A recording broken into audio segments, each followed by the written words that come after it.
Assalamualaikum warahmatullahi wabarakatuh. Bagaimana kabar anak saya hari ini? Semoga selalu dalam lindungan Allah Subhanahu wa taala. Baiklah nak, hari ini kita akan belajar fikih.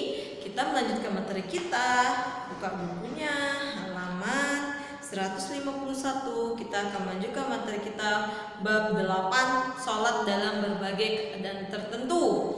Baiklah nak, dengarkan saja menjelaskan salat berbagai dalam keadaan tertentu. Yang pertama, kita di sini akan menjelaskan bagaimana salat jika dalam keadaan sakit. Yang pertama, salat dalam keadaan sakit.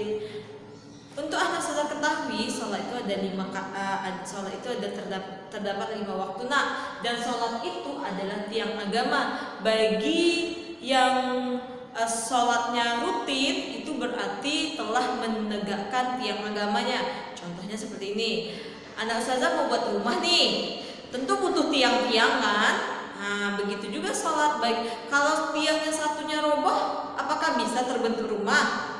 Tidak kan? Tentu harus tiang-tiangnya harus kokoh. Begitu juga sholat. Sholat itu tiangnya harus kokoh. Sholatlah tepat waktu, karena sholat itu adalah merupakan tiang agama. Bagaimana sholat jika kita dalam keadaan sakit? Boleh nggak kita nggak sholat? Gak boleh. Ketika kita dalam keadaan sakit, kita disunahkan atau diperbolehkan untuk sholat dalam keadaan duduk. Tidak bisa kita dalam keadaan duduk, karena jika kita duduk akan sakitnya bertambah parah. Kita disunahkan dan diperbolehkan sholat dalam keadaan tidur posisinya ke kanan, ataupun tidak bisa posisi kanan, sholat dalam keadaan posisi tidur melentang.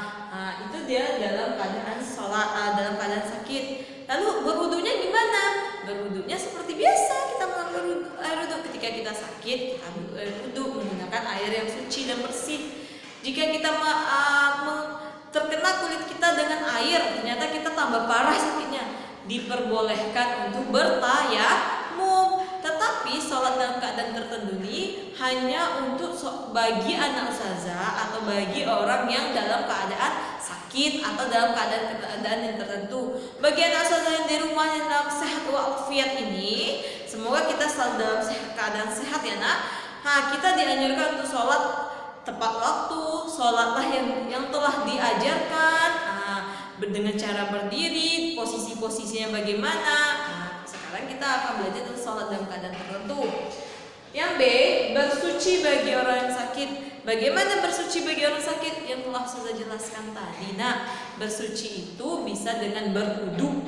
Dengan cara berwudu bagaimana? Menggunakan air suci, air bersih, dengan mengikuti rukun-rukun wudu, syarat-syarat wudu.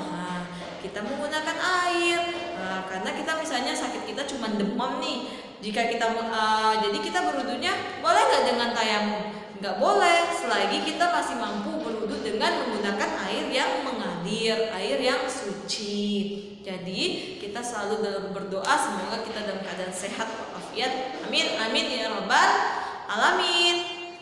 Tapi nih ustazah, kalau saya sentuh air, tangan saya gatal, badan saya gatal. Contohnya nih, seperti sakit cacar air. Kalau dia terkena air, dia bertambah cacarnya.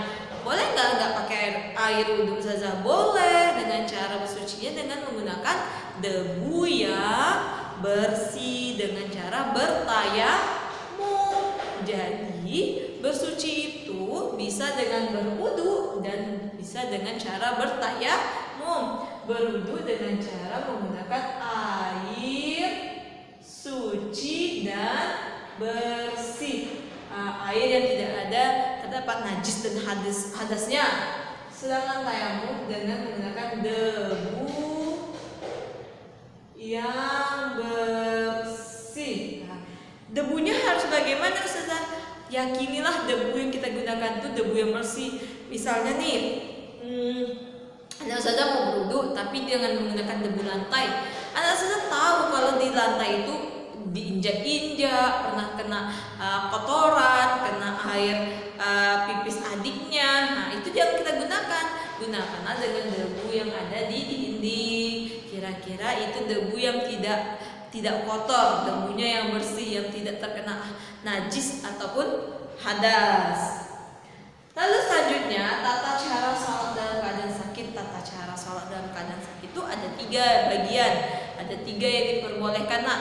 Yang pertama, tata cara sholat dalam keadaan duduk. Nah, ini tata cara sholat dalam keadaan duduk. Yang kedua, tata cara sholat dalam keadaan posisi berbaring ke kanan. Nah, ini adalah posisi berbaring ke kanan.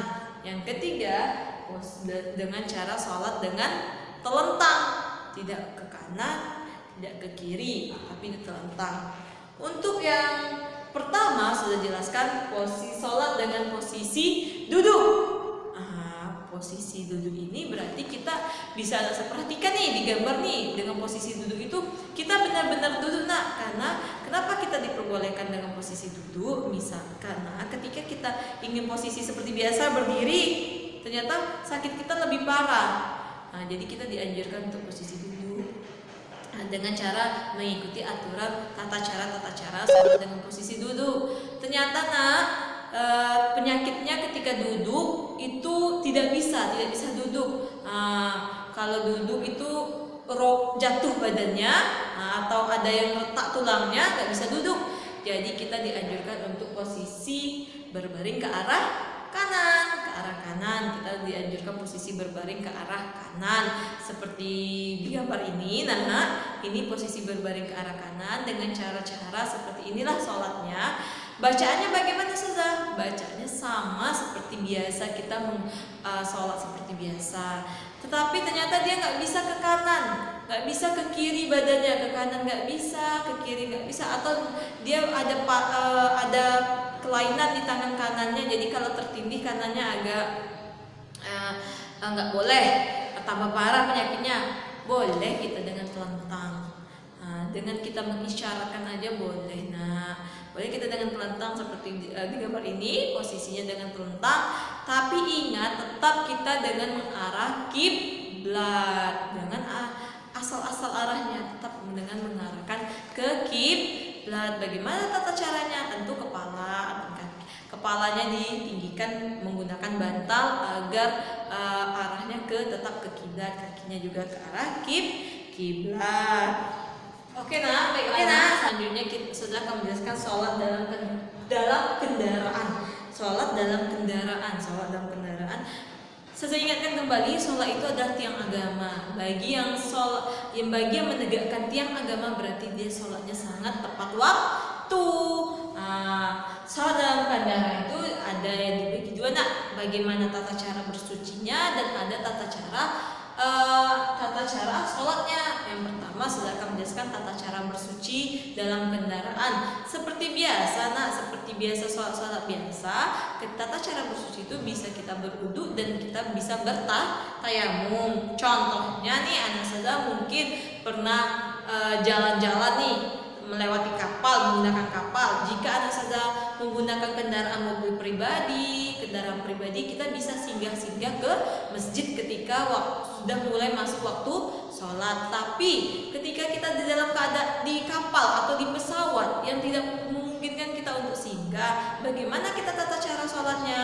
Sebelum kita sholat tentu kita tata cara bersucinya dengan berwudu. Tetapi ketika di kendaraan air itu sangat minim, air itu sangat kekurangan, kita boleh menggunakan debu yang suci. Kita bertayamum. Jika kita berada di kapal atau di pesawat, gunakanlah debu yang berada di belakang kursi penumpang, karena kita yakini itu debu yang paling suci.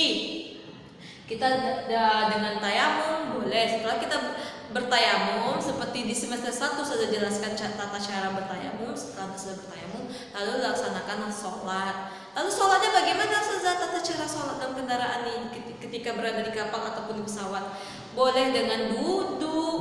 Walaupun kita sebenarnya tidak sakit, tapi ketika kita berdiri melaksanakan sholat seperti berdiri biasa, ternyata itu bisa membahayakan diri kita dan orang lain. Kita boleh dianjurkan untuk sholat dengan cara duduk. Jika itu sangat membahayakan bagi diri kita, boleh kita sholatnya dengan duduk. Sholat dengan duduk dengan tata cara yang saya jelaskan tadi, itu tata cara sholat dalam kendaraan. Arahnya kemana sudah? Tetap arahnya ke arah kiblat, arah Ka'bah, arah timur, ke arah kiblat. karena kiblat kita di Indonesia ada Ka'bah. Jadi kita ke arah kiblat, arah Ka'bah. Tapi kita tak tahu nih Ustazah, mana kiblat. Boleh kita ke arah mana yang kita yakini itu adalah arah kiblat kita. Kita yakini, jangan sini aja lah, besok sini, nanti sini. Sholat zuhur arah kiblat ke kanan, sholat asar arah kiblat ke kiri, sholat maghrib arah kiblat ke belakang lagi. Yang kita yakini itu arah kiblat kita, disitulah kita melaksanakan sholat. Baiklah nak, Ustazah cukup sekian. Ustazah menjelaskan tentang sholat dalam keadaan sakit, tata cara bersuci bagi orang sakit, dan tata cara sholat bagi orang sakit, dan juga sholat dalam kendaraan. Untuk minggu ini cukup sampai sini. Minggu depan insya Allah Ustazah akan menjelaskan bagaimana praktik sholat dalam keadaan sakit ataupun sholat dalam keadaan di kendaraan, ketika posisi duduk, posisi berbaring, posisi telentang. Ustazah akhiri, cukup sekian. Assalamualaikum warahmatullahi wabarakatuh.